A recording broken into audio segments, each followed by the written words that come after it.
Bismillahirrahmanirrahim. Assalamualaikum warahmatullahi wabarakatuh. Alhamdulillah, kita bersyukur kepada Allah Subhanahu wa taala atas segala nikmat yang telah Allah berikan kepada kita. Masyarul muslimin, jamaah subuh yang dirahmati oleh Allah Subhanahu wa taala dan sahabat pembakuran sunnah dimanapun berada. Pada kesempatan ini kami akan menyampaikan tentang hukum pernikahan dan memilih istri. Hukum menikah berbeda-beda antara satu orang dengan orang yang lainnya. Yang pertama, hukumnya menjadi wajib manakala seseorang mengkhawatirkan dirinya terjatuh ke dalam zina, sementara dia mampu memikul tanggung jawab pernikahan dan nafkahnya.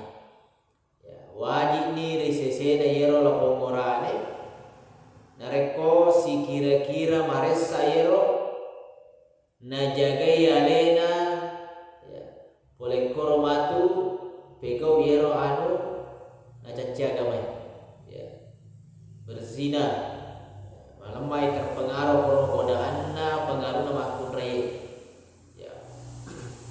Padahal mulai mau pego ni resangnya abotingan mulai ni mau abenewe mulai ni murusui nafkahna ni kade pada bene maka dia menjadi wajib dari ko kira-kira maka solang di sesena kecuali kalau lebih mide memoga gaibena tidak menjadi wajib. Tapi kalau berefek kira-kira marisa ko dia bene tadi joka ni pego ada masalah itu junna ya romakun raya maka dia menjadi wajib. Karena menikah adalah jalan untuk menjaga kehormatannya dan memelihara agar tidak terjatuh ke dalam sesuatu yang haram. Bila belum mampu, maka hendaklah dia berpuasa dan menahan diri sampai Allah Subhanahu wa taala mencukupinya dari sebagian karunia-Nya. Yang kedua, hukumnya menjadi sunnah lagi dianjurkan. Kata ya sunnah mabe boting.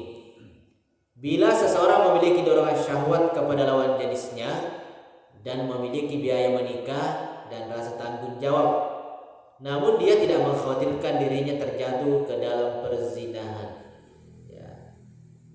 Sebenarnya nama cinta sah. Tertarik atau orang akun raya nak puji mato bahkan kebiayaan nulis sah komeloi nekia de toro na hande to santi nak kare tu rolena de to na mata na resesene ro para sana lauri jama-jama yero nangero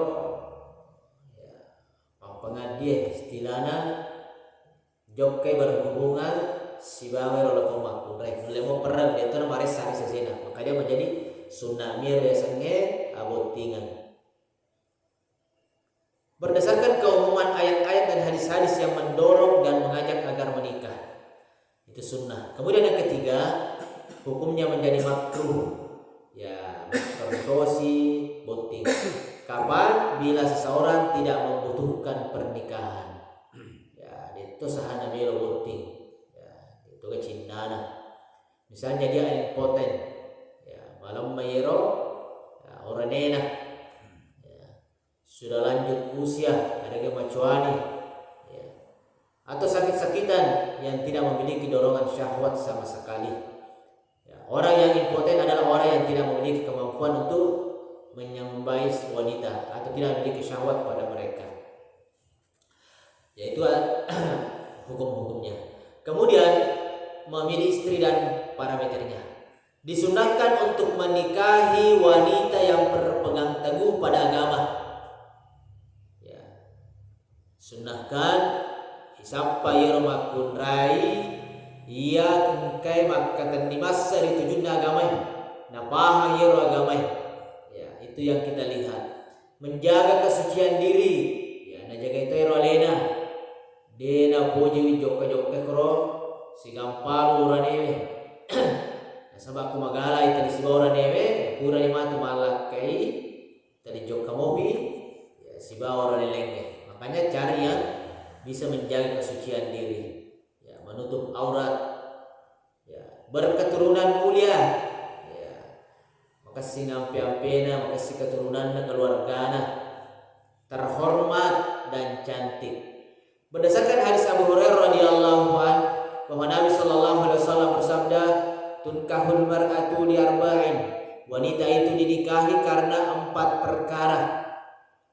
Ibu bene yero sedia lapong makunrai nasaba angka pakro yakitangi, ya. Bahkan nanti ini bisa dipakai kepada laki-laki juga. Ya, kau kamalamar ya terita toyero di mati pakai rohat desa. 5 liha hartanya, ya, wandisaha bisa kita lihat siapakah wanita itu. Misalkan seperti Ibunda Khadijah, orang kaya raya, ya, janda kaya, ya, Kadinah, ya, ke zamanna itu boleh dilihat. Wali hasabiha, kedudukannya, keturunannya boleh kita lihat siapa dia. Keturunannya ini orang baik-baik, semua orang tuanya, kakek neneknya, ya, patoriolonna makasih mana kasih teman-temannya, ya, aku disameman di dia makasih teman-temannya, ya, ditutupi, ya. Kemudian yang ketiga, wali jamaliha, karena kecantikannya, ya, para lumaturi itu ya cantik-cantik nama nurut pak kita tak, ya, walaupun cantik itu apa istilahnya, fleksibel, apakah jadi dia berbeda-beda pandangannya orang tentang cantik, ya, itu ada satu jenis jin, ya, jadi kita lihat wanita itu bagus ini, murah senyum, ya. Kemudian yang keempat, walidiniha, dan yang keempat adalah agamanya. Pani pasalai renang makun reye nei ibu bene harparam paranda, ya, alat biranda ya dengan keluargana, cantina kesinna. Yang keempat agamana, ya, mencampur piagamai itu nei tilolo ikariolo landa, ya, mau renangir waram paranda cantina supaya, ya, ada kesenangan, kecondongan kepada dirinya. Kemudian sambungan ayatnya, hadisnya, fasfar bidzati dini, namun atau maka pilihlah karena agamanya, ya, pilihlah karena agamanya. Ternyata yang menentukan nanti agama.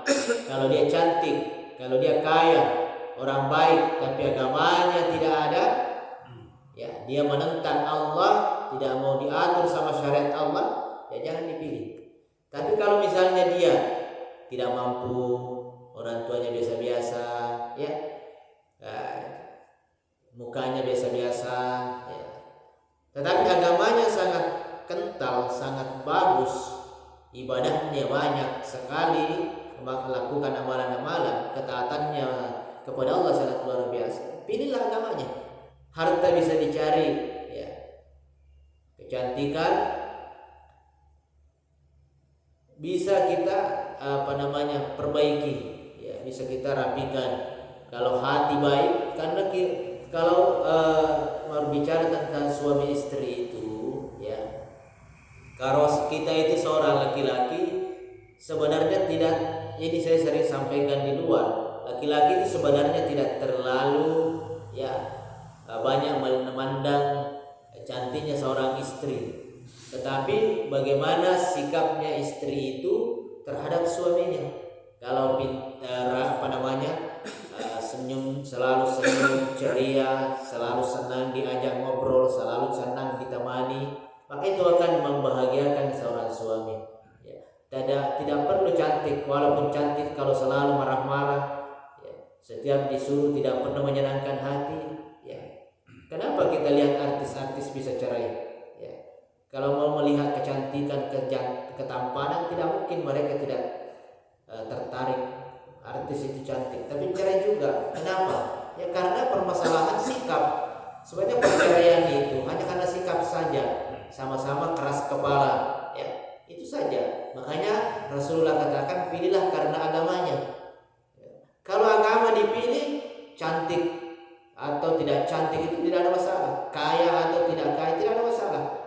walaupun makannya tidak pernah enak-enak, tapi setiap ketemu selalu masing-masing tersenyum, saling mensupport, saling mendukung, ya. Makanya fazfar bisati dini taribat yadaka, pilihlah karena agamanya, ya, niscaya kamu kedua akan beruntung. Ya. Pilihlah karena agamanya taribat yadaka, niscaya kamu akan beruntung. Itu Rasulullah yang katakan, pasti bahagia orang yang memilih seorang istri, memilih seorang suami karena agama. Ya. Kenapa? Karena agama nanti bisa mengatur semua kondisi. Ya. Harta yang kurang bisa dinikmati kekurangannya dengan agama. Ya. Walaupun harta banyak, tapi kalau selalu misalkan istri tak kaya, tapi dia selalu keluar ke sana kemari, jarang di rumah, dia keluar berkumpul dengan teman-teman perempuannya yang kaya, ya, bersolek, ya, tidak menutup aurat, ya, bersama laki-laki. Ini kan menyakitkan hati sang suami, ya, walaupun banyak hartanya. Ya, makanya agama tidak memerintahkan itu, walaupun tetap dipandang, pilihlah karena agamanya. Nah, makanya kita nanti di dalam rumah tangga ya harus bersabar, karena setiap rumah tangga pasti akan mengalami yang namanya cobaan. Jangan egois, ya, tidak boleh egois. Suami egois menang sendiri, istri egois merasa benar. Akhirnya apa yang terjadi? Percekcokan, perceraian. Maka bertepuk tanganlah setan kalau ada seorang muslim suami istri, ya, yang bercerai tanpa alasan syar'i. Kalau syar'i ya tidak ada masalah. Tapi kalau persoalan sepele saja, persoalan nasinya hangus saja bercerai, persoalan terlambat pulang suaminya bercerai, ya, persoalan yang bisa dibicarakan kita bercerai, maka tertawalah, ya, tertawalah jin dan syaitan atau iblis. Sehingga dianjurkan untuk menikahi wanita dengan agama yang baik dalam segala prioritas dan menjadikannya sebagai dasar untuk memilih, bukan lainnya. Juga disunahkan memilih wanita yang berpotensi banyak anak berdasarkan hadis Anas dari Nabi bahwa beliau bersabda, "Tazawwajul wadudal wadud." Menikahlah dengan wanita yang penuh cinta lagi berpotensi banyak anak, karena sesungguhnya aku akan membanggakan banyaknya jumlah kalian di depan umat-umat lain pada hari kiamat. Disunahkan memilih gadis berdasarkan hadis Jabir bahwa Nabi bersabda, "Fahalla bikron, ya, tula'ibuha wa tula'ibuka." Mengapa kamu tidak menikahi anak gadis yang mana kamu bisa mencumbunya dan dia bisa mencumbu, maksudnya bercanda, ya, kalau gadis bisa diajak bercanda dan lain sebagainya, tapi tidak ada masalah dengan selain gadis. Cuma Nabi, ya, mengatakan hal itu, kecuali bila ada kemaslahatan yang mengutamakan menikahi dengan janda, ya, kalau memang ada yang lebih maslahat, ya, menolong mereka, membahagiakan dan bisa lebih menambah ketaatan kita kepada Allah dengan menikahi janda, maka tidak akan sama Nabi menikahi juga Khadijah, ya. Sehingga dia boleh mengutamakan janda daripada gadis. Disunahkan memilih wanita yang cantik karena ia lebih menenangkan dirinya, lebih menjaga pandangannya dan lebih mengundang cinta kepadanya. Ya, demikian tentang hukum dan memilih istri. Mudah-mudahan bermanfaat bagi kita semua. Saya akhiri, subhanakallahumma bihamdika asyhadu an la ilaha illa anta astaghfiruka wa atubu ilaik. Assalamualaikum warahmatullahi wabarakatuh.